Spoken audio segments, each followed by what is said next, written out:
एक जंगल में बाबा था। वो लोगों के मसाइल हल करता था। लोग तरह तरह के मसाइल लेकर आते थे उसके पास।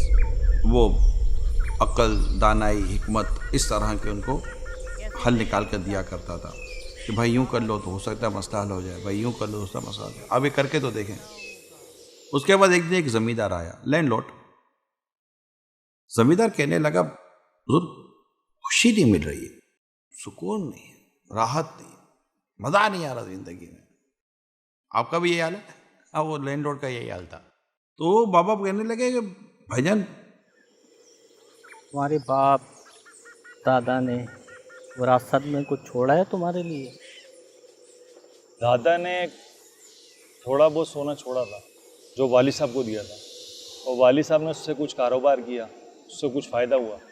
फिर जब वाली साहब का इंतकाल हुआ तो उन्होंने मुझे दिया सोना। क्या वो तुम सोना यहाँ ला सकते हो? मैं देखना चाहता हूँ, इसमें तुम्हारा ही फायदा है।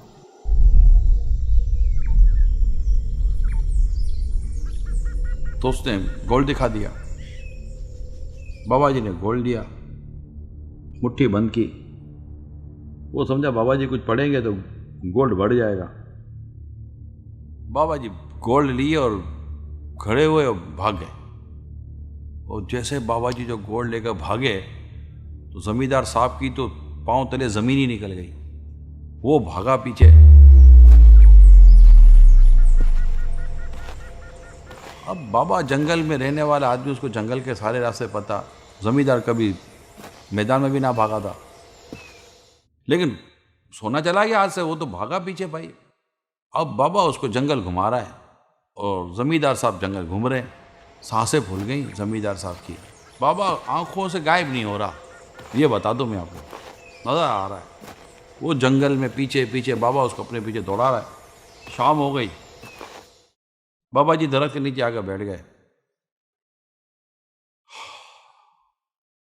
जमींदार की सांस फूली हुई थी, वो भी कहीं दूर से खड़ा होकर अपनी सांसें बहाल कर रहा था।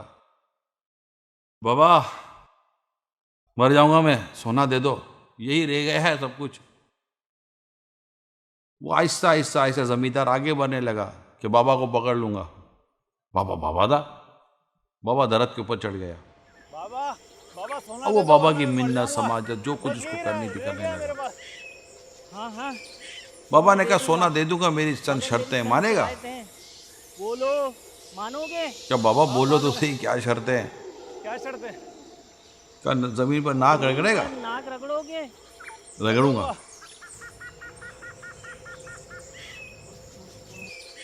उसने जमीन से बाकायदा उसकी नाक से लकीरें खिंचवा दी। फिर कहा कि काम कर, इधर इतनी दौड़े लगा। बोला बाबा अभी तो दौड़ाया है, दौड़े लगाता है नहीं। दौड़े लगाई। अजीब बेतुकी किस्म की शर्तें रखी, वो सारी शर्तें पूरी कर रहा था, करेगा क्या? गोड़ तो उसके पास था नहीं, वो तो बाबा के हाथ में था। अब थक हार के जब वो बिल्कुल निढाल हो गया, बाबा जी दरख्त से नीचे उतरे। ये ले सोना पकड़। उसको गोल्ड दिया। जैसे उसके हाथ में गोल्ड आया ना, चेहरा चमक उठा, दिल खुश हो गया, मजे को मजा आ गया। बाबा जी पूछने लगा, क्या लग रहा है, सुकून मिला, कुछ राहत मिली? बोला बाबा जी मेरे तो आपने होश उड़ा दिए, अब तो बस सुकून ही सुकून है। बाबा जी ने कहा कि तेरा सोना मुझे नहीं चाहिए था, तेरी सुकून का मैं इलाज निकाल रहा था। तेरा प्रॉब्लम यह है कि जो तेरे पास है ना, इससे तू राजी नहीं है, और तू किसी और को देख रहा है जिसकी वजह से तुझे प्रॉब्लम शुरू हो चुका। तो जो तुम्हारे पास है ना, उसको अल्लाह पाक की तरफ से बहुत बड़ी अता और बहुत बड़ी नेमत समझो, तो तुम्हें सुकून नसीब हो जाएगा। अब ये वाकया हो सकता है मन घड़ती हो, बनाया गया, लेकिन आपको लगता नहीं है वाकया आपके लिए।